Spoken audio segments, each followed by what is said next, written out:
Hi students, welcome back to my channel. तो आज हम वीडियो बना रहे हैं नीट काउंसलिंग 2023 के ऊपर। अभी बहुत सारे स्टूडेंट्स का रिजल्ट आया होगा। इस साल बहुत लोगों ने नीट दी होगी एंड अभी वो वेट कर रहे हैं कि कब एमसीसी की नोटिफिकेशन आए और काउंसलिंग शुरू हो, हम रजिस्टर करें, प्रोसेस क्या होता है, डेट्स क्या होती है, एलिजिबिलिटी क्राइटेरिया क्या है। वो सारी चीज़ें आज मैं आपको इस वीडियो में बताऊँगी। सब कुछ डिटेल में बताऊँगी। सारे आपके डाउट्स क्लियर करने की कोशिश करिए मैंने इस वीडियो में। तो ये काफ़ी इंपॉर्टेंट वीडियो होने वाला है, सो मेक श्योर कि आप इस वीडियो को एंड तक देखें और आपके सारे डाउट्स इसमें क्लियर हो जाएंगे। और उसके बाद भी अगर आपके कोई डाउट रहते हैं मुझे कमेंट सेक्शन में ज़रूर बताना, मैं ज़रूर आपको रिप्लाई दूंगी, मैं आपको हेल्प करूँगी। So now let's start with the video. तो सबसे पहले हम बात करेंगे कि कितने टाइप की काउंसलिंग होती है। अभी नेक्स्ट ईयर तो चेंज हो गया, लेकिन अभी नीट 2023 स्टूडेंट्स के लिए एक AIQ काउंसलिंग होगी और एक स्टेट काउंसलिंग होगी। AIQ काउंसलिंग यानी कि ऑल इंडिया कोटा में आपको कहीं पे भी इंडिया में कहीं पे भी कॉलेज मिल सकती है। और स्टेट कोटा यानी कि आपका जो स्टेट है उस स्टेट में आपको उनकी कॉलेजेस में आपकी काउंसलिंग होगी, उनमें से कोई सीट आपको अलॉट की जाएगी।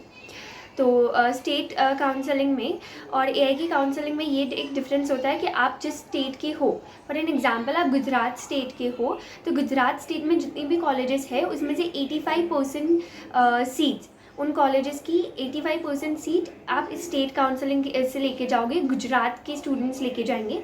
बाकी जो इसकी 15% रिमेनिंग सीट्स है वो AIQ काउंसलिंग से बाकी स्टेट के स्टूडेंट्स को अलॉट की जाती है। तो ये डिफरेंस होता है AI की काउंसलिंग और स्टेट काउंसलिंग से। AIQ काउंसलिंग से आपको इंडिया के किसी भी पार्ट में कॉलेज मिल सकती है, आप किसी भी पार्ट में कॉलेज ले सकते हो। स्टेट काउंसलिंग से आपको अपने स्टेट में आपकी स्टेट की जो भी टॉप कॉलेजेस है वो आपके रैंक या कट ऑफ के अकॉर्डिंग आपको मिलेंगी। अभी हम बात करते हैं कि कंडक्टिंग बॉडीज़ कौन सी होती है AIQ काउंसलिंग के लिए और स्टेट काउंसलिंग के लिए। AIQ काउंसलिंग के लिए कंडक्टिंग बॉडी होती है DGHS, directorate general of health and science. ये कंडक्ट करती है आपकी AIQ काउंसलिंग। और स्टेट काउंसलिंग स्टेट की जो भी पर्टिकुलर अथॉरिटीज़ होती है वो करती है। गुजरात स्टेट की गुजरात अथॉरिटी करती है, राजस्थान की कोई दूसरी होती है, तो स्टेट वाइज वो वेरी करता है। और अभी वेबसाइट्स की बात करें कि आपको कौन सी वेबसाइट देखने की ज़रूरत है।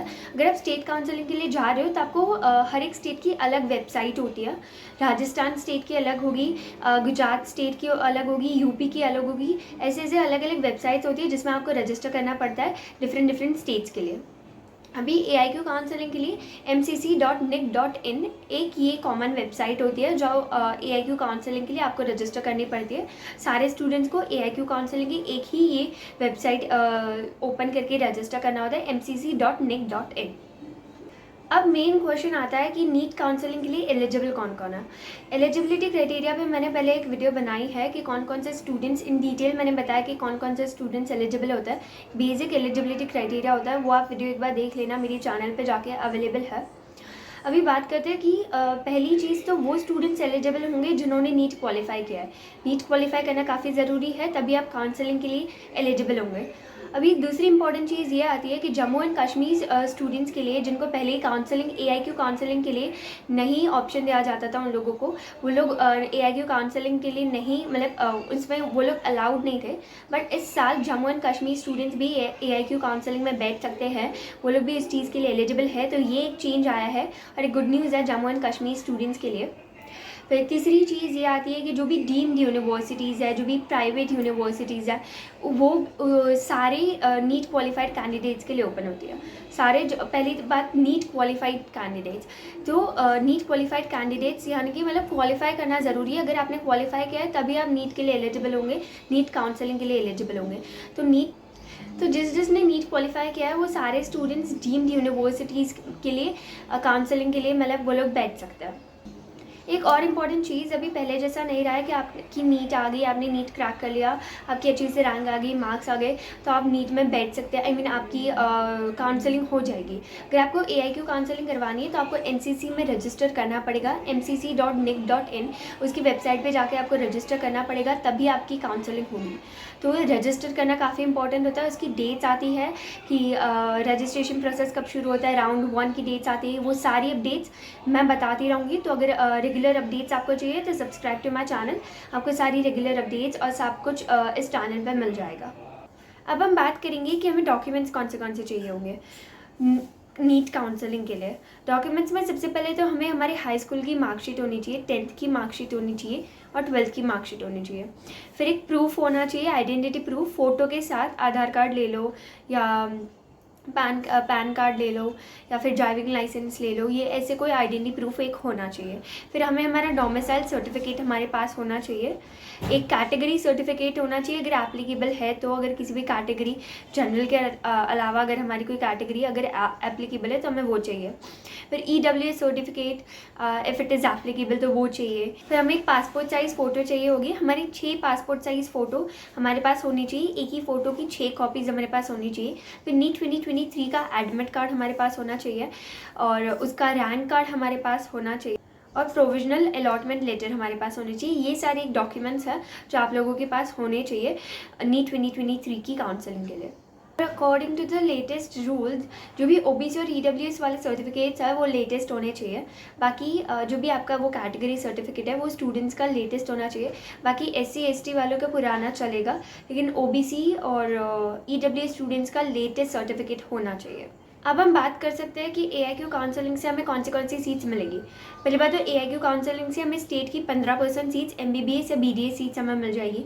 100% एम्स की सीट्स MBBS की हमें मिलती है। यहाँ पे ऑल स्टेट कोटा नहीं चलता है, जो भी 100% जो कि ऑल ओवर इंडिया में जितने भी एम्स है उसकी सारी सीट्स AIQ काउंसलिंग से फिल होती है। तो जिपमर की भी 100% सीट्स AIQ काउंसलिंग से होती है।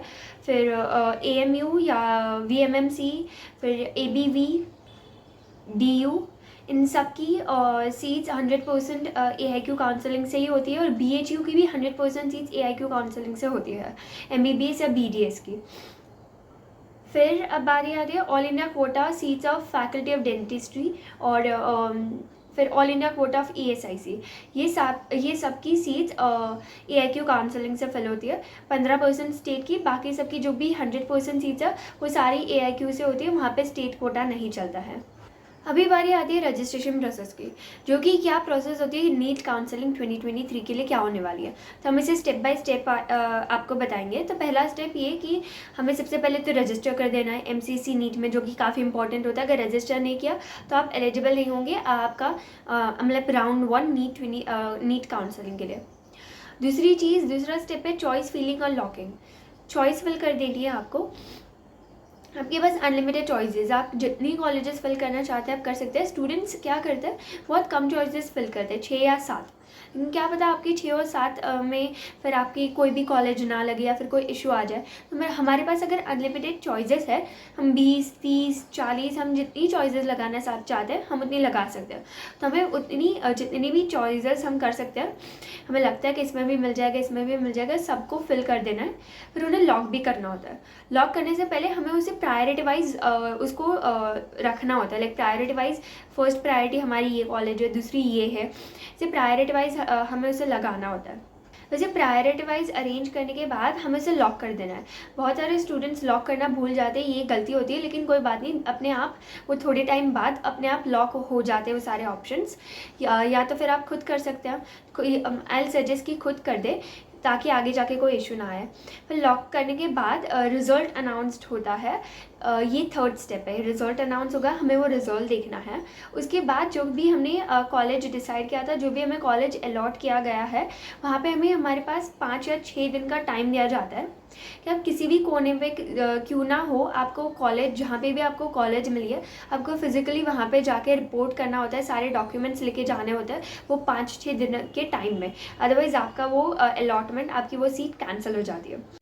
तो राउंड 1 के टाइम आपके पास एक फ्री एंट्री और एग्ज़िट का ऑप्शन होता है कि पहले तो आपको सिक्योरिटी डिपॉजिट देना पड़ता है। सिक्योरिटी फ़ीस क्या होती है, कितनी होती है, वो मैं आपको आगे बताऊंगी, लेकिन एक फ़ीस आपको पे करनी होती है सिक्योरिटी डिपॉजिट। क्या वो अगर आपने सीट, जैसे कि आपको सीट अलॉट की गई है, आपने वो सीट ले ली, तो वो सीट आप फिर वो जो आपने सिक्योरिटी डिपॉजिट आपको मिला था वो आपको वापस मिल जाता है। लेकिन अगर आपने सीट नहीं ली फिर भी आपको एक सिक्योरिटी डिपॉजिट वापस मिल ही जाता है। तो इसको बोलते हैं फ्री एंट्री एंड एग्जिट। कि आपने जो भी एक सिक्योरिटी डिपॉजिट, मतलब ये एक वैल्यू होती है ना सीट की, कि बहुत सारे स्टूडेंट्स इस चीज़ के लिए लड़ रहे हैं और अगर आपको वो सीट मिल रही है तो अगर आप वो नहीं ले रहे हो तो वो एक सिक्योरिटी डिपॉजिट होता है, एक पेमेंट फ़ीस होती है और एक रजिस्ट्रेशन फ़ीस भी अलग से होती है। उसके बारे में डिटेल में कितनी फ़ीस होती है, क्या होती है, वो मैं आपको आगे बताऊँगी। तो एक सिक्योरिटी डिपॉजिट होता है। तो अगर आपको सीट मिल भी गई लेकिन आपने नहीं ली, आपको सिक्योरिटी डिपॉजिट आपको वापस मिल जाता है, उसकी कोई इशू नहीं है। लेकिन जो रजिस्ट्रेशन फीस आप पे करते हो वो आपको वापस नहीं मिलता है, वो रिफंडेबल नहीं होती है, वो नॉन रिफंडेबल होती है। लेकिन वो जो सिक्योरिटी डिपॉजिट होता है वो रिफंडेबल होती है। अभी दूसरी बारी आती है कि राउंड 2 अलॉटमेंट। वो राउंड 2 अलॉटमेंट के लिए आपको वापस रजिस्टर करना पड़ता है, लेकिन राउंड 2 उन लोगों के लिए नहीं होता है जो कि ऑलरेडी राउंड 2, अभी बारी आती है राउंड 2। उसके बाद हमें राउंड 2 जिन स्टूडेंट्स ने ऑलरेडी रजिस्टर कर दिया उन लोगों को रजिस्टर वापस करने की ज़रूरत नहीं होती है। और राउंड 2 उन स्टूडेंट्स के लिए होता है जो राउंड 1 में उन्हें सीट्स मिल चुकी है लेकिन उन्होंने नहीं ली, वो लोग और राउंड 2 के लिए वेट करना चाहते हैं। या तो फिर उन स्टूडेंट्स के लिए जो फ्रेश रजिस्टर कर रहे सीधा राउंड 2 में। एक सीरीज़ होती है round 1, round 2, mop up round, फिर स्टे वैकेंसी राउंड। राउंड 1 में सबसे पहले जो कि सीट्स होती है वो सबको दी जाती है। राउंड 2 में जो कि नेट सीट्स अभी पूरी अवेलेबल होती है वो सारी सीट्स स्टूडेंट्स को दी जाती है। तो आप राउंड 1 में भी अप्लाई कर सकते हो। अगर आपने राउंड 1 के लिए अप्लाई किया तो आप सारे बाकी जो राउंड्स है round 2, mop up round, stay vacancy round, उन सब के लिए आप एलिजिबल हो। लेकिन अगर आप सीधा राउंड 2 के लिए भी अप्लाई कर सकते हो। अगर आप भूल गए राउंड 1 के लिए अप्लाई करना या किसी इशू की वजह से आप नहीं कर पाए तो आप राउंड 2 के लिए भी अप्लाई कर सकते हो। लेकिन जो स्टूडेंट राउंड 2 के लिए अप्लाई करेगा वो स्टे वैकेंसी राउंड के लिए एप्लीकेबल नहीं होता है। तो इट्स गुड कि अगर आप राउंड 1 में ही सारी चीज़ें याद रख के आप अप्लाई कर दें ताकि आप लास्ट में जो स्टे वैकेंसी राउंड होता है आप उस पर आप उसके लिए एलिजिबल हो। हमें सारी अपडेट्स देखती रहनी है टाइम टू टाइम कि कब डेट्स आई है, कब रजिस्ट्रेशन शुरू हो गया है। तो राउंड 2 की हम बात कर रहे थे। राउंड 2 हमने रजिस्टर कर लिया, नए स्टूडेंट्स भी कर सकते हैं, जो ऑलरेडी रजिस्टर्ड कैंडिडेट्स हैं वो लोग भी एलिजिबल होता है। उसमें भी एक सिक्योरिटी डिपॉजिट अलग से होती है, लेकिन सिक्योरिटी डिपॉजिट ये वाली नॉन रिफंडेबल होती है। बिकॉज आप जिस सीट के लिए लड़ रहे हो वो बहुत सारे स्टूडेंट्स भी उस सीट के लिए लड़ रहे हैं। अगर आपको मिली फिर भी अगर आपने राउंड 2 में वो सीट नहीं ली तो आपको सिक्योरिटी डिपॉजिट वापस नहीं मिलेगा, बिकॉज आपको सीट मिली फिर भी आपने नहीं ली तो उस चीज़ की एक वैल्यू है। अगर आप फिर भी नहीं ले रहे हो तो आपको सिक्योरिटी डिपॉजिट वापस नहीं मिलता है। फिर आप मॉप अप राउंड पे जा सकते हो। मॉप अप राउंड में भी जो बच्चे जो 5-6 मार्क्स से आगे पीछे हो रहे होते हैं, जिन सीट्स के लिए लड़ रहे होते हैं, तो मॉप अप राउंड में चांसेस है कि उन्हें मिल सकती है।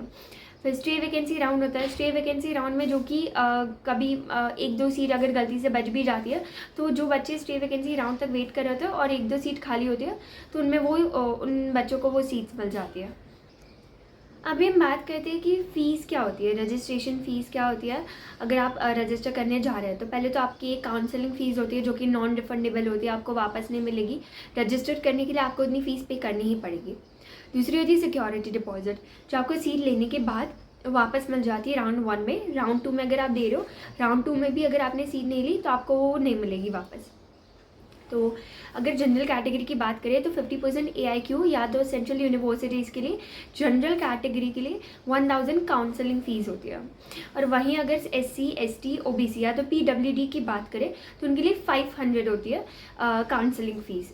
अभी अगर डीम्ड यूनिवर्सिटीज़ और प्राइवेट यूनिवर्सिटीज़ की बात करें तो वहाँ पे अगर आपको एडमिशन लेना है तो वहाँ की काउंसलिंग फ़ीस, वहाँ की रजिस्ट्रेशन फ़ीस 5000 होती है।